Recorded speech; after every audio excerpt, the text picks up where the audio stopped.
Assalamualaikum warahmatullahi wabarakatuh. Selamat sore semuanya. Nih saya lagi di jalan mau balik ini. Biasa di persimpangan pada macet tuh. Kalau udah sore gini kan ya saling dahulu mendahului. Padahal ada traffic light kan gitu, ada lampu merah. Jadi kita mau cerita bongak dulu nih ya. Cerita ecek-ecek lah. Kalau orang Medan bilang ngobek-ngobek. Jadi ada adik-adik yang bertanya, Bang Yos, sholat yang khusyuk itu gimana sih? Saya bilang, pertanyaan bagus tuh. Paten kali pertanyaan kau tuh. Jadi saya mau tanya balik nih, 5 waktunya udah full belum? Udah terpenuhi belum? Oh udah bang, alhamdulillah. Rukun-rukunnya, syarat-syarat sahnya sholat sudah? Sudah bang, alhamdulillah kalau gitu. Sholat sunannya? Oh itu lagi bang. Mudah-mudahan nggak tinggal kita. Qobliyah, ba'diyah, rawatib, wah keren. Kalah saya bilang gitu. Saya masih sering ninggalin tuh sholat sunat itu, jujur saya. Nah, kita mau itu seharusnya ya, sholat yang khusyuk itu, ini sama-sama belajar kita, saya bilang gitu, adalah bagaimana implementasi atau aplikasinya di dalam kehidupan sehari-hari, dalam interaksi sosial. Sholat di dalam masjid, di dalam musola atau di rumah, bagus. Wah bagus tuh. Bagus, sudah sholat dia kan, bagus, baik itu. Nah, tapi dampaknya di sekitar gimana? Berdampak nggak di sekitar, di lingkungan? Artinya dalam interaksi sosial tuh gimana? Rasa peduli, rasa simpati, rasa empati, ada nggak gitu? Ada nggak rasa seperti itu? Gitu kan? Supaya sholat itu bukan hanya khusyuknya di apanya saja, apa dong? Jumlahnya saja gitu. Jumlah rakaat sholatnya atau di gerakannya di dalam masjid, musola atau di rumah. Jadi kita khusyuknya jangan sampai di gerakannya saja gitu. Oke bagus, di gerakannya juga bagus, harus khusyuk juga sih di gerakannya. Kalau enggak berimbas yang ke lainnya kan gitu kan. Jadi khusyuknya itu bukan hanya di gerakan saja gitu, di jumlah rakaat ataupun apapun gitu. Nah kalau bisa di dalam kehidupan sehari-hari, kepekaan kita gitu kan, kepedulian kita, rasa simpati, rasa empati. Nah itu dia seharusnya, menurut saya seperti itu ya. Ya tapi jangan disepakati dulu, saya bilang itu. Itulah kekhusyukan itu, karena yang paling utama itu saya rasa dalam sholat itu tertib. Terakhir itu kan tertib kan, nggak boleh ngomong-ngomong, nggak boleh senggol-senggolan, nggak boleh goyang-goyang, garuk-garuk, bicara-bicara, makan minum, atau apa aja lah di luar gerakan sholat. Kan nggak boleh kan, batal kan kalau lebih 3 kali kan gitu, kalau menurut fikih kan gitu kan. Nah artinya kalau kita bawa ini tertibnya sholat di dalam kehidupan sehari-hari, di dalam interaksi sosial, keren Indonesia.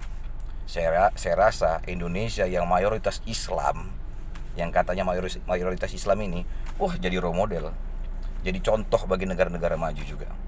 Kenapa? Rakyatnya udah tertib, di jalan kita tertib, nggak nerobos traffic light sembarangan, rambu-rambu, ya kan, nggak berhenti sembarangan. Termasuk saya juga yang ngomong kan gitu kan. Bagus.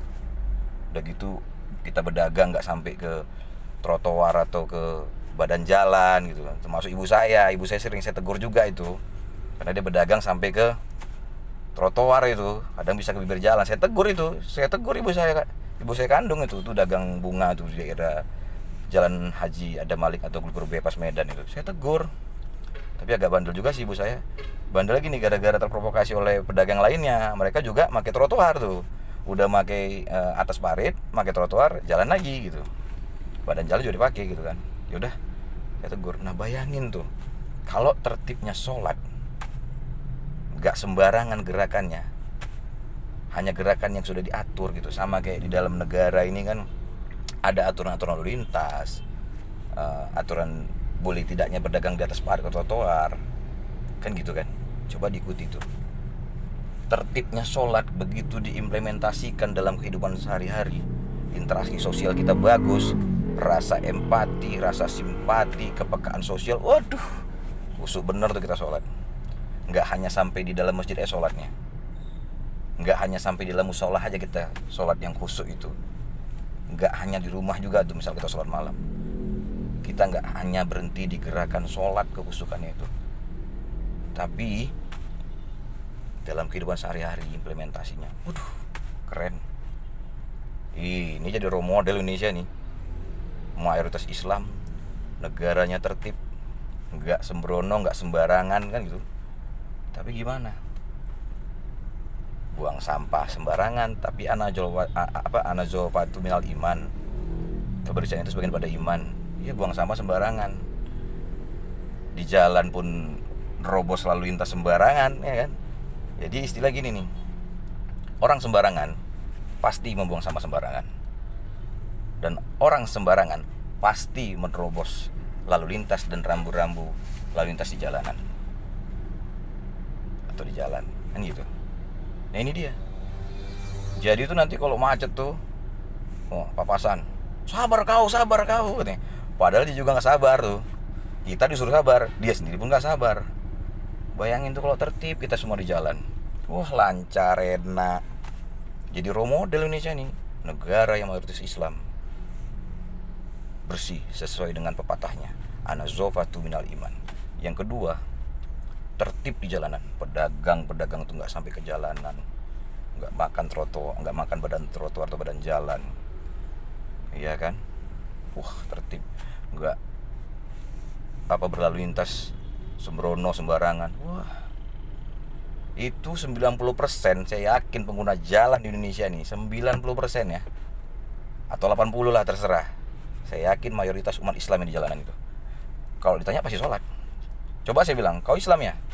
Macam gak Islam kau, pasti marah dia. Kau Islam ya, kau gak sholat? Marah dia pasti.